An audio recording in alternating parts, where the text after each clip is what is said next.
Olá, eu sou o Lorival Santana, seja muito bem-vinda, muito bem-vindo ao América Decide, o podcast semanal da CNN Brasil, que analisa os fatos da eleição americana neste ano de distúrbios, protestos, coronavírus e dificuldades na economia também. Para este programa, nós convidamos o Peter Schachter, que é analista político e diretor executivo do Altamar, um podcast de temas internacionais. Ele que também trabalhou muitos anos como consultor político para campanhas eleitorais em muitos países do mundo. Está em Washington, o escritório dele fica a poucos metros da Casa Branca. Peter Schachter, bem-vindo de volta aqui à CNN Brasil. Lorival, é sempre um grande prazer estar com você. E o Hussein Khallout, cientista político, pesquisador da Universidade de Harvard, está em Boston. Hussein, seja muito bem-vindo de volta ao nosso programa. Muito obrigado pelo convite, Lorival. Prazer estar contigo. Bom, o que está acontecendo nas pesquisas depois das duas convenções? E esse é um marco interessante, né? O Dia do Trabalho nos Estados Unidos, dia 7 de setembro, a primeira segunda-feira de setembro. Costuma ser considerado ali um marco, né, para as tendências das eleições, nesse caso no dia 3 de novembro, mas sempre na primeira terça-feira de novembro. E historicamente, desde os anos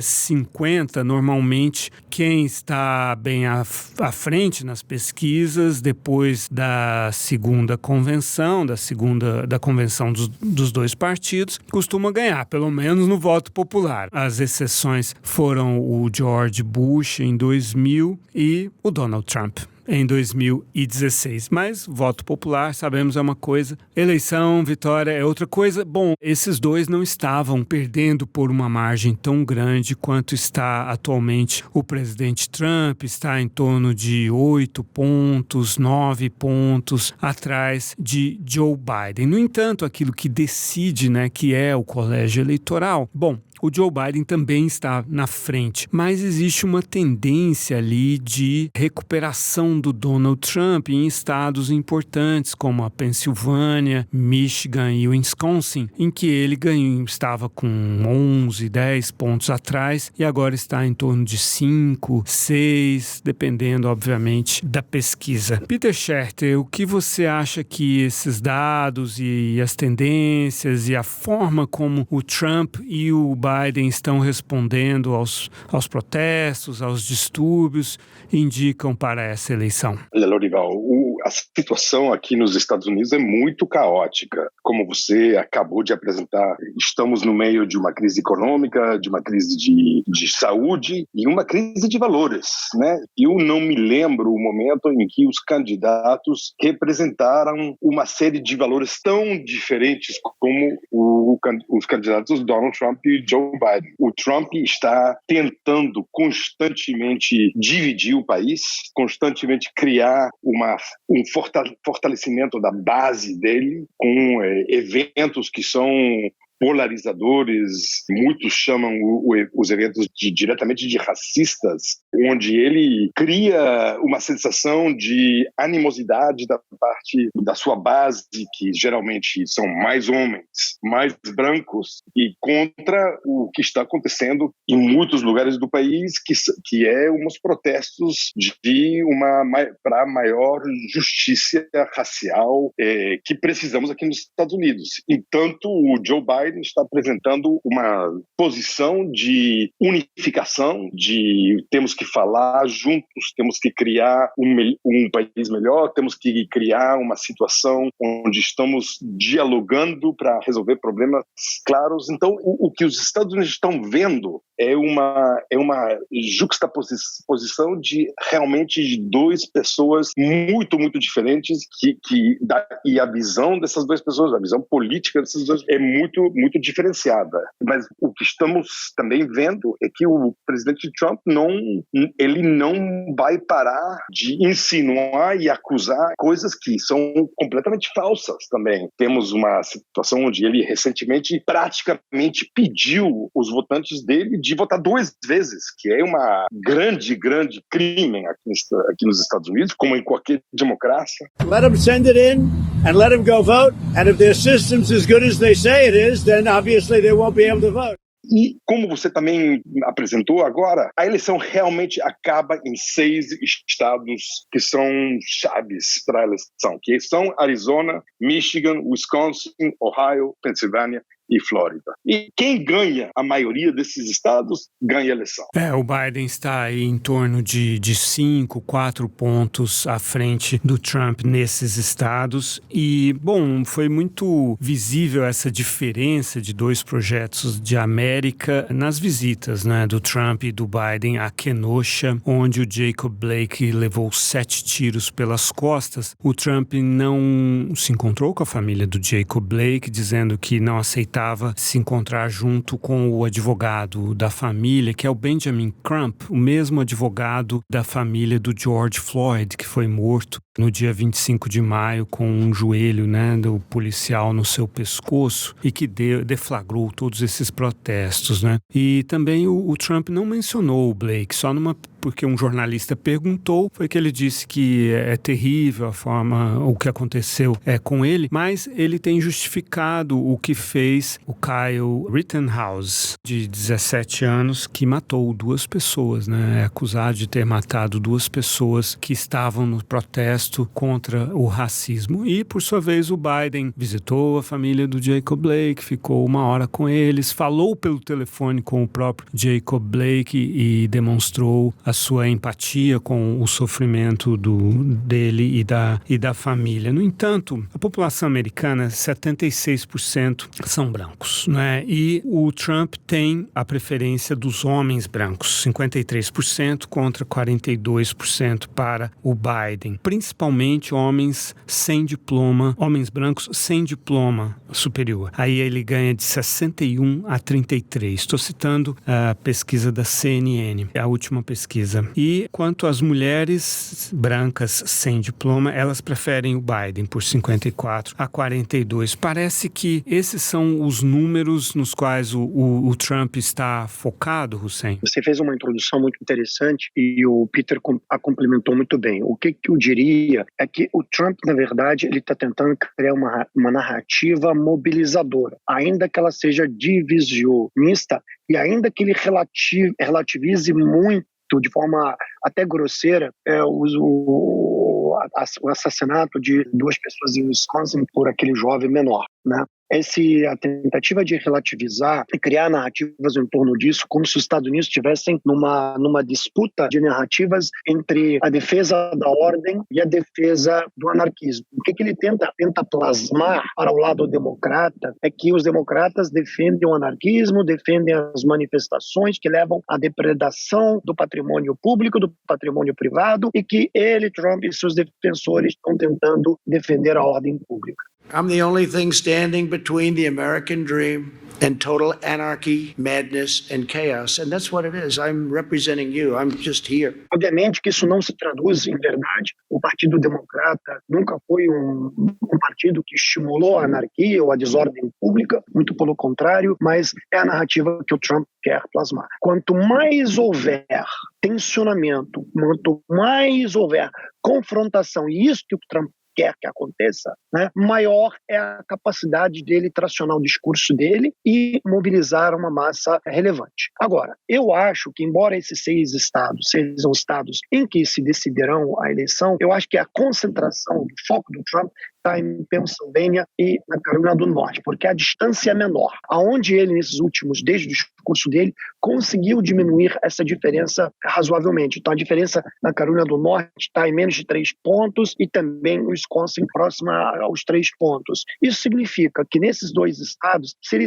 conseguir avançar com essa narrativa, ele é bem capaz de mudar o resultado, né? Então, eu diria que nesses 2 estados, praticamente ele está empatado tecnicamente com o Biden. Eu acho que o Trump não vai batalhar por Wisconsin, não vai batalhar tanto pelo Arizona, por uma razão muito simples. A diferença nesses 2 estados está na parte dos 5 aos 6 pontos. Tem 60 dias para a eleição, 61 dias. E esses 2 estados têm um número de delegados muito menor se comparado com Carolina do Norte e com Pensilvânia. Então, o esforço que ele vai investir na Arizona ou em Wisconsin, somados os 2 estados juntos, daria, metade, um pouco mais da metade do que Pensilvânia representa em termos de delegados. Acho que o terceiro estado estratégico é a Flórida. né? Acho que o Michigan está praticamente garantido para o campo democrata, na minha opinião.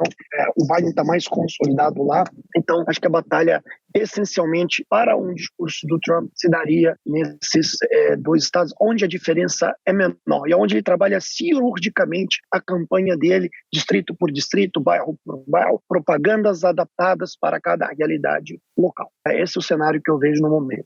Muitas vezes a gente tenta ter uma visão nacional, mas muitas vezes a estratégia local também é decisiva. Eu queria fazer 2 comentários com o que Hussein muito inteligentemente falou. A primeira é que eu quero realmente arredondar e enfatizar a importância da Flórida. A Flórida, como estado, se convertiu no 3º estado mais importante, porque Texas continua sendo republicano. Califórnia e Nova York continuam sendo democráticos. Então, o que resta sempre que que ninguém está certo como vai votar é Flórida. Então, Flórida é realmente o grande prêmio da eleição. E é muito interessante, porque o Hussein falou isso, e isso é muito interessante quando você vê Flórida, e ainda você pode fazer uma análise ainda mais micro, porque o norte da Flórida parece muito o sul dos Estados Unidos. Então, isso também vai ser republicano. Então, realmente, a eleição na Flórida fica em 2 condados, que são os condados de Miami e Fort Lauderdale, que são cidades de 45 minutos de distância entre um e outras, mas são condados completamente distintos. Um é Dade County, outro é Broward County, que são os condados de maior representação, tem população maior da Florida. E aí o Trump está fazendo uma campanha interessantíssima com os latinos, os Hispanic Americans, que muitos são cubanos, muitos são exiliados da Venezuela. Então ele tem um discurso, um papo aí extremamente anticomunista, anticastrista, anti-Maduro, que cai bem. Agora, o outro lado daquela polarização que o Hussein descreveu também, que o Trump quer mostrar que ele representa a ordem e os democratas representam o caos. E eu acho que o Biden, essa semana que acaba de passar, teve uma muito boa referência dizendo que o caos que a gente está vendo agora é o caos do Trump. Antes do Trump, a América não estava em caos. Que esse caos que estamos vivendo é o caos criado e imaginado pelo Trump. Então, e esse acho que pode ser uma resposta, uma narrativa muito boa contra a ideia de os demócratas são o caos e o Trump é ordem. A resposta do Trump a isso é que é nas cidades governadas pelos democratas, né, que acontecem esses problemas, como Portland, a própria Kenosha, Seattle, o Washington D.C., Nova York, cidades inclusive que ele está ameaçando de retirar verbas federais caso o Departamento de Justiça comprove que houve medidas ou para impedir as forças de segurança de conter ações violentas, distúrbios, ou mesmo em que tenha havido defunding, né, ou esteja havendo esse deslocamento de verbas da polícia. E por que estamos falando desses estados? Por que o Peter citou esses estados? Porque são os estados que têm mais votos no colégio eleitoral, que é proporcional à população, né? A Califórnia com 55, Texas com 38, a Flórida e Nova York com 29. Agora, a sensação é de que já está todo mundo meio que decidido, né? O país parece dividido ao meio e parece que o que vai decidir a eleição é o que você falou de mobilizar o eleitor, né? Fazer ele ir votar. Esse que é o objetivo dos discursos, né? Eu acho que, Lorival, o grande problema que eu vejo do Biden, ele não tem intensidade do discurso. A barra moral do Trump é muito baixa. O Trump não vai poupar nenhum esforço seguir mentindo e mentindo de forma, digamos, desmedida e surreal. Se você reparar, no dia do discurso, no dia da convenção em que ele aceitou a indicação, o discurso dele, na verdade, continha mais mentiras do que quase a convenção democrata inteira. Né? Então, ele não tem filtro, não tem barreira, ele vai seguir nesse estilo de mentir, criar realidades paralelas e atuar de forma diversionista. A barra dos democratas, não que eles não mentem, claro que a barra política todo mundo mente, mas eles têm uma barra moral um pouco mais elevada, quer dizer, eles não conseguem, digamos, demonizar o Trump tanto quanto o Trump tenta demonizar os democratas. E aí, nessa circunstância, o Trump tem mais tenacidade. Então, eu vejo que o Biden, muitas vezes, ele faz um discurso, mas aquele discurso discurso ele pode perder volúpia, pode perder impulsão. A questão do Biden precisa manter a impulsão para seguir mantendo o eleitorado ativo. Does anyone believe there'll be less violence in America if Donald Trump is reelected? We need justice in America. We need safety in America. Se a eleição está decidida ou não, eu não creio ainda que está decidida. Eu não creio que ainda quem escolheu o lado, digamos assim, não irá mudar. Eu acho que aí sim há uma massa cinzenta que pode mudar. Sim, de lado, e há uma massa que, apesar de não concordar as declarações do Trump, ela ainda é capaz de votar no Trump. Então, nós temos uma massa que não é capaz de se detectar a partir das pesquisas, né? E aquele eleitor envergonhado, né? Então, eu acho que o que o Trump tenta projetar, essa ideia de que o líder é capaz de acabar com o caos, ela é muito forte, ela é muito presente em determinados estados. E mais, tem um componente importante no discurso do Trump. Ele sequestrou a agenda democrata. Qual é? A defesa do trabalhador. Então, quando o Trump faz um discurso populista de corte mais direitista, né, e em defesa do trabalhador, eu acho que o Biden perde tempo em tentar encontrar um discurso parelho, que combata essa narrativa. Então, eu acho que daqui a 60 dias, se o Biden não conseguir encontrar o contradiscurso ao Trump de forma assertiva, a tendência dessa margem ainda se tornar mais estreita. Lembrando que é muito mais fácil detectar o eleitor democrata do que detectar o eleitor republicano nesse processo, que muitas vezes é o voto envergonhado, que o cara não quer dizer que vota no Trump. Então, esse é um grande desafio que eu vejo. Na convenção republicana foi usado o discurso, até pelo próprio Trump e por outros, né, de que os democratas, nas suas propostas sobre a resposta à Covid, o que eles querem é não deixar as pessoas saírem de casa, não deixar as crianças irem para a escola, porque com isso o Estado vai controlar as pessoas, porque é um projeto socialista. Peter, esse é um discurso que ainda faz sentido para muitos americanos que ainda acreditam naquela América individualista, empreendedora, em que o Estado atrapalha muito mais do que ajuda? Olha, esse discurso existe certamente, mas eu acho interessante que os republicanos adoptaram, exatamente como diz o Hussein, adoptaram esse discurso de caos contra ordem, porque o discurso da pandemia, do Covid, não está funcionando com eles. Você está vendo escolas todos os dias nos Estados Unidos que estão fechando, sistemas escolares que tentaram abrir e que não conseguiram, porque de repente o nível de Covid está espalhando perigosamente. Você vê a Universidade de Carolina do Norte, que abriu e fechou depois de 2 semanas. Então, eu também acho que estamos vendo agora o final dos subsídios que ajudaram os americanos a passar esse momento econômico tão difícil. Aqueles subsídios, seja os subsídios para business, como os subsídios para famílias, estão acabando.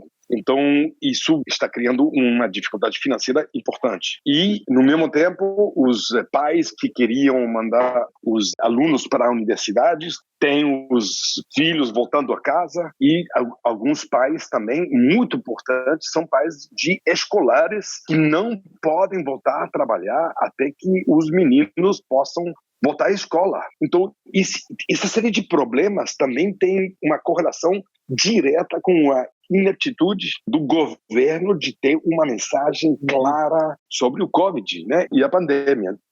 A mensagem de temas de saúde para Trump é uma mensagem muito perigosa para ele, porque o problema vai piorar nos próximos 60 dias. Então, por isso, ele escolhe... Agora ele está praticamente casado com essa mensagem de caos, que para ele é uma coisa que funciona agora, mas que eu não sei também, como eu já falei antes, eu não sei se essa mensagem não também é uma faca de doble fio, porque essa mensagem também pode voltar a ser: você causou esse caos. Agora, eu também quero falar do futuro, porque tem uma coisa que está acontecendo aqui nos Estados Unidos que realmente ninguém pode se lembrar, onde as instituições do voto. O voto nos Estados Unidos é muito diferente do voto no Brasil. O voto é feito não só estado por estado, mas condado por condado, county by county. E as pessoas que normalmente são voluntárias, civis voluntários, que registram as pessoas para votar, que registram os votos, etc., são pessoas pensionadas, estudantes, diferentes tipos de pessoas. É uma festa civil, esta festa do voto. Mas pela primeira vez, também pelo problema da pandemia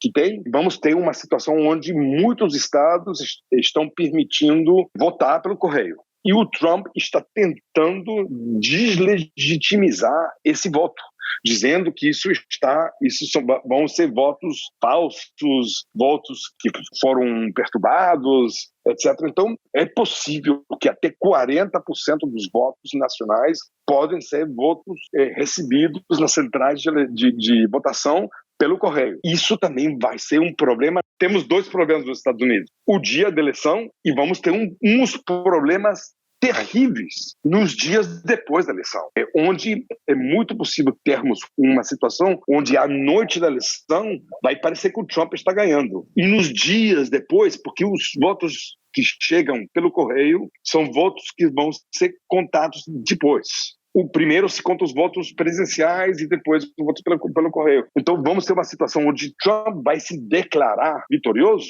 e só depois vão ser contados os votos do correio e vamos ter uma possível situação onde o Biden vai ganhar e ele vai deslegitimizar o resultado. E isso é uma situação nunca vista nos Estados Unidos. E nos Estados Unidos, que não tem um órgão eleitoral independente, né? Os estados têm o secretário de Estado, né? Que pertence ali ao governo estadual, que declara o vencedor, como a gente viu naquela dramática eleição de 2000, né? Aquela situação da Flórida. E nós estamos vendo cada dia mais manifestantes armados, né? Dos 2 lados. Realmente não podemos descartar uma situação de violência e de crise institucional, não é, Hussein, nessa eleição? Eu acho que não há dúvida nenhuma que os Estados Unidos é a maior democracia do hemisfério ocidental, a maior democracia do mundo, em que as instituições são extremamente fortes. Eu tenho a acreditar, eu sou otimista nesse aspecto, apesar da tentativa do Trump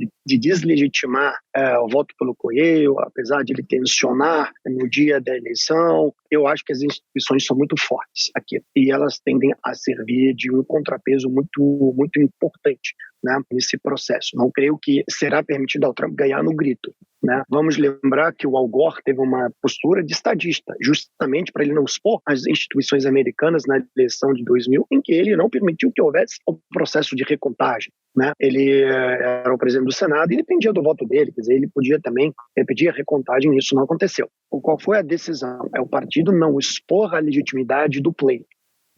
Não que devemos esperar isso do Trump, mas eu acho que se esse processo for judicializado, eu tenho as minhas dúvidas se as instituições judiciárias americanas e persecutárias irão entrar, digamos, na dança da narrativa do Trump. Não creio que seja assim. E tampouco vejo o Partido Democrata desistindo facilmente desse processo. Agora, é muito importante também ter clareza que vamos ver o resultado. Se o resultado, uma vitória, vamos supor, desses 6 estados, em 3 ou 4 deles do Biden, aí o número de delegados será muito grande, a diferença será grande, considerável. Aí fica muito difícil o Trump contestar, porque é muito delegado envolvido, entendeu? Quer dizer, será muito difícil ele questionar o pleito, né? Obviamente que se essa diferença é muito tênue, né? Aí sim a diferença, sei lá, de 10 delegados que representam um estado, aí eu acho que sim, ele pode questionar. A grande chave, na minha opinião, é Pensilvânia, Carolina do Norte e Flórida. Quem, em tese, levar 2 desses estados vencerá a eleição, até pela quantidade de delegados. Estou falando 29 na Flórida, na Pensilvânia tem 20, em Michigan tem 16. Mas eu acho que os democratas vão levar a Michigan. Na verdade, é importante observar o seguinte, por exemplo, Arizona. A última vez que um democrata ganhou no Arizona foi Bill Clinton.